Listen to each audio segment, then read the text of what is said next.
할렐루야. 153 저녁기도 오신 여러분들을 주님의 이름으로 환영하고 축복합니다.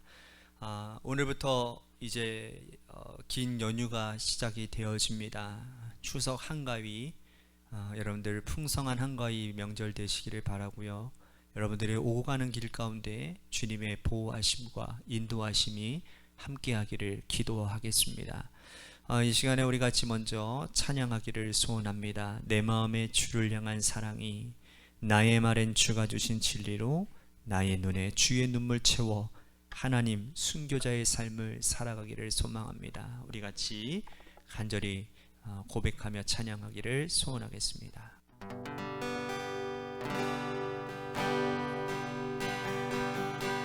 내 마음의 주를 향한 사랑이 나의 말엔 주가 주신 진리로 나의 눈에 주의 눈물 채워 주소서.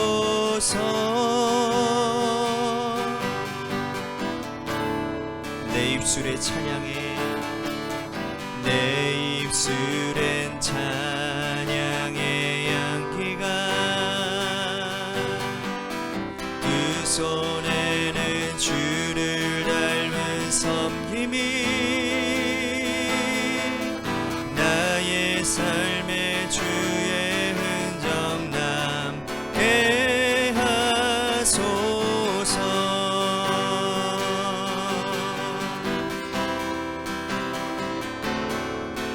하나님의 사랑이 영원히 함께하리. 십자가의 길을 걷는 자에게 순교자의 삶을 사는 이에게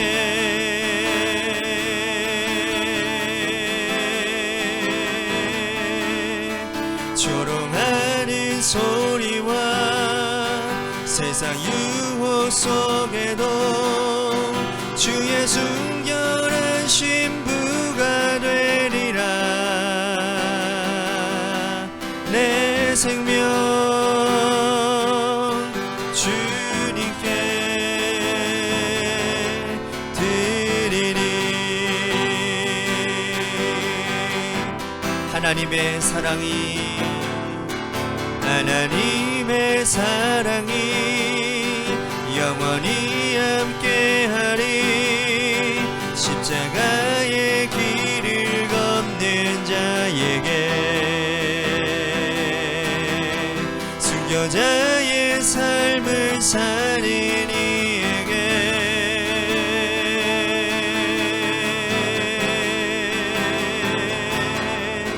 조롱하는 소리와 세상 유혹 속에도 주의 순결한 신부가 되리라. 내 생명 주님께 드리리. 내 생명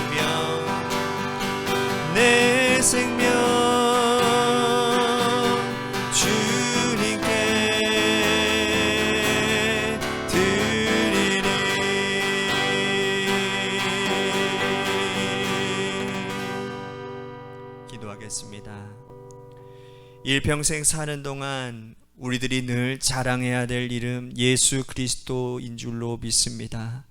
복음 되신 예수 그리스도, 그 복음 되신 예수 그리스도가 나의 입술을 통해 또한 나의 행실을 통해 드러남으로 인하여 우리가 이 세상 가운데서도 그리스도의 아름다운 순결한 신부로서 예수의 생명을 드러내는 일들을 통하여 하나님의 나라가 임하는 놀라운 축복을 경험하는 우리 모두가 되도록 이 시간 인도해 주옵소서.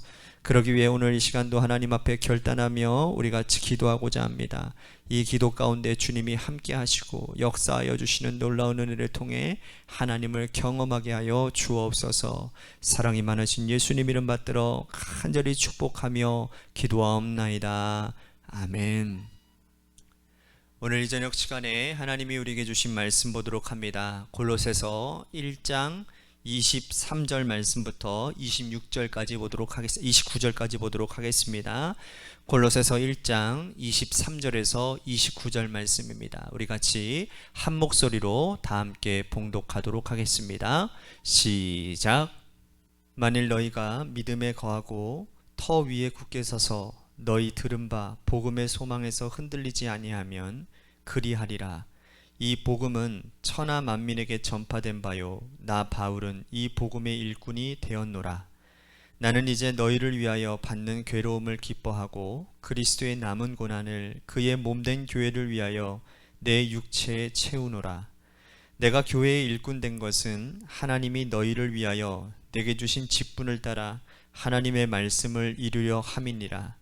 이 비밀은 만세와 만대로부터 감추어졌던 것인데 이제는 그의 성도들에게 나타났고 하나님이 그들로 하여금 이 비밀의 영광이 이방인 가운데 얼마나 풍성한지를 알게 하려 하심이라. 이 비밀은 너희 안에 계신 그리스도시니 곧 영광의 소망이니라. 우리가 그를 전파하여 각 사람을 권하고 모든 지혜로 각 사람을 가르침은 각 사람을 그리스도 안에서 완전한 자로 세우려 함이니 이를 위하여 나도 내 속에서 능력으로 역사하시는 이의 역사를 따라 힘을 다하여 수고하노라. 아멘. 오늘 이 저녁 시간에도 하나님의 은혜를 삼아주셔서 이 자리에 오신 여러분들에게 하나님의 신령한 은혜와 축복이 함께 하시기를 바라겠습니다. 복수를 소재로 하는 드라마나 영화가 굉장히 많이 있습니다. 이 가운데 시대적 배경이 사극을 배경으로 하는 복수 영화, 또 복수에 관한 드라마의 스토리는 거의 다 비슷하죠. 어떤 한 집안이 누군가의 모함으로 인해서 멸문지화를 당합니다. 아버지 어머니는 끌려가서 능지처참을 당하고 누이는 노비로 잡혀가고 홀로 살아남은 이 사내아이 꼬망이는 깊은 산속으로 숨어 들어갑니다. 그래서 그 깊은 산속에서 무술에 능한 도인을 만나고 그 도인을 통해서 죽을 고생 다 해가며 그 무술을 다 배웁니다. 수십 년 동안 오직 한 가지 일념으로 우리 집안을 이렇게 망하게 한 사람, 그 사람 찾아내고 그를 죽이는 복수를 꿈꾸며 수십 년 동안 힘겹게 그 어려운 시간을 다 견뎌내고 이겨내죠. 드디어 복수하는 그날이 다가옵니다. 가슴이 설레이고 뛰고 또 방망이질 칩니다. 그런데 어떤 결과가 나오든 결과는 이 드라마, 영화의 결말은 허무할 수밖에 없습니다. 복수에 성공하면 그 젊은이는 그 다음에 무엇을 하며 살아야 하겠습니까? 지금까지 수십 년 동안 꿈꿔왔던 것이 사람을 죽여 복수하는 것인데 성공했다고 해서 죽은 부모의 원한이 다 풀리는 것도 아니지 않습니까? 만약에 실패한다고 한다면 그 젊은이의 죽음의 의미는 무엇이겠습니까? 우리가 비전과 야망을 구별하는 것이 때로는 불편하고 헷갈릴 때가 있는데 하나님께서 주신 비전은 결단코 허무하지 않습니다. 그러나 자기가 원하는 야망이나 세상이 주는 야망을 이룬 후에 그 허망함은 이루 말할 수가 없지요. 원하는 것을 이루었다 하더라도 또다시 목마르고 또다시 갈증나고 성취했다 하더라도 목마를 수밖에 없습니다. 하지만 하나님께서 우리들에게 주신 비전은 그 과정이 아름답고 또 보람있고 의미가 있고 이루고 나면 하나님께서 우리에게 주신 비전을 이루었다라는 행복함은 말할 수 없이 가득 차고 복됩니다. 오늘 바울은 이 편지를 통해 자신을 복음의 일꾼이라고 담대하게 소개하고 있습니다. 그의 비전은 복음을 전하는 것이고 복음의 일꾼으로 한평생 사는 것인데 그 비전은 결단코 허무하지 않고 보람으로 가득 찬 인생입니다. 사도 바울은 신약성경 27권 가운데 13권을 기록했습니다. 그 13권 가운데 사람에게 준 서신도 있고 또 교회에 보낸 편지도 있습니다. 디모데 전후서, 또 디도서, 빌레몬서는 사람에게 준 것이고 나머지는 전부 교회에게 쓴 편지입니다. 교회에 쓴 편지 가운데에도 대부분이 자신이 개척한 교회에 편지를 보냈고, 유일하게 골로새서 이 한 것만 그가 개척하지 않은 교회, 그 교회에 쓴 편지입니다. 그렇다면 고로서 교회는 누가 개척했을까요? 실절 말씀을 보면 알 수 있습니다. 7절 볼까요? 이와 같이 우리와 함께 종된 사랑하는 에바브라에게 너희가 배웠나니 그는 너희를 위한 그리스도의 신실한 일꾼이요. 에바브라에게 너희가 배웠다라고 기록되어져 있죠. 즉 골로새 교회를 개척한 사람은 에바브라입니다. 그런데 바울은 왜 골로새 교회에 편지를 쓴 것일까요? 그는 지금 이 편지를 기록하고 있는 이 상황이 로마 감옥에서 연금당한 상태에서 옥중석신으로 이 골로새서를 쓰고 있는 겁니다. 골로새서 교회는 에바브라가 개척을 했고, 빌레몬이라는 사람이 교회의 중심적 위치 자리를 차지하고 있었어요. 바울이 로마의 가택 연금 상태에 있을 때 그에게 찾아온 한 사람이 있었는데, 그 사람이 바로 오네시모라는 사람입니다. 오네시모는 빌레몬의 종이었는데 주인에게 큰 손해를 입히고 떠돌이 생활을 하다가 흘러 로마에까지 들어온 거죠. 하나님께서는 빌레몬에게서 떠난 이 오네시모를 바울을 만나게 하시고, 바울을 통해서 회개하고 구원받고 돌이키게 하셨어요. 바울은 이제 회개한 이 오네시모를 네가 손해를 입힌 주인에게 찾아가서 회개하고 용서를 구하라고서는 돌려보냅니다. 돌려보내는 이 오네시모에게 손에 편지 2통을 써서 들려보내는데, 한 편지가 여러분들이 알고 있는 빌레몬서이고, 또 한 편지로는 골로새 교회에 보내는 골로새서인 겁니다. 이해가 되시죠? 그러므로 이 골로새 교회는 바울이 잘 알지 못하는 교회예요. 들어서 어렴풋이 알고는 있으나 그가 어떤 분인지, 그가 어떠한 사역을 하고 있는지 구체적으로 알지 못합니다. 그래서 바울은 이 골로새 교회에 자신의 비전과 지금 상황을 설명하고 있는 겁니다. 자, 23절 보십시오. 만일 너희가 믿음에 거하고 터 위에 굳게 서서 너희 들은 바 복음의 소망에서 흔들리지 아니하면 그리하리라. 이 복음은 천하 만민에게 전파된 바요, 나 바울은 이 복음의 일꾼이 되었노라. 자, 바울 자신을 지금 복음의 일꾼으로 소개하고 있습니다. 사실 그가 다른 편지에서 이렇게 소개하는 바는 없어요. 없으나 자신을 잘 모르는 이 골로새 교인들에게 복음의 일꾼이라고 지금 자신을 소개하고 있는 것이죠. 이만큼 바울을 잘 나타내는 표현이 또 있겠습니까? 복음의 일꾼. 그런데 그는 복음의 일꾼이었으나 현재는 갇혀있는 상태인 거죠. 자신의 형편과 처지, 그리고 앞으로의 비전도 그는 설명하고 있습니다. 24절 보십시오. 나는 이제 너희를 위하여 받는 괴로움을 기뻐하고 그리스도의 남은 고난을 그의 몸된 교회를 위하여 내 육체에 채워놓으라. 그리스도의 남은 고난을 자기의 육체에 채운다라고 고백을 합니다. 자, 이 말은 그가 지금 예수님께서 십자가에 고난 받으신 것처럼 나도 지금 그 고난의 길을 따라 로마 감옥에 갇혀 있다라고 말을 하고 있는 것이죠. 그런데 바울은 그것으로 그치지 않습니다. 나는 여기서 영원히 머무르지 않을 것이다. 나는 로마 감옥에서 떠나서 나오고 말 것이고, 그리고 그리스도의 남은 고난을 교회를 섬기고 성도를 세우는 일을 위해서 계속해서 복음의 일꾼으로 달려가고 또 달려갈 것이라는 거예요. 자신의 끊임없는 그 비전을, 하나님께 받은 비전을 설명하고 있는 거죠. 자, 28절 보십시오. 우리가 그를 전파하여 각 사람을 권하고 모든 지혜로 각 사람을 가르침은 각 사람을 그리스도 안에서 완전한 자로 세우려 함이니. 자, 동사가 4개가 나오는데 첫 번째는 전파하여 라는 단어예요. 그가 복음의 일꾼으로 살아가는 이유, 그리스도의 남은 고난을 채우는 첫 번째 이유가 예수 그리스도를 전하기 위함이라는 겁니다. 그렇습니다. 1차, 2차, 3차 선교여행, 그리고 예루살렘에 갇힌 것, 거기에서 죽을 고생하고 배를 타고 로마까지 온 것, 그리고 지금도 역시 로마 감옥에 갇혀 있는 것, 이것이 다 그리스도를 전파하는 그 과정이라고 말을 하고 있는 것이죠. 그런데 그는 구체적으로 그리스도를 전파하는 것을 좀 더 세분화해서 설명하고 있습니다. 두 번째 동사가 뭐냐? 권하다라는 동사예요.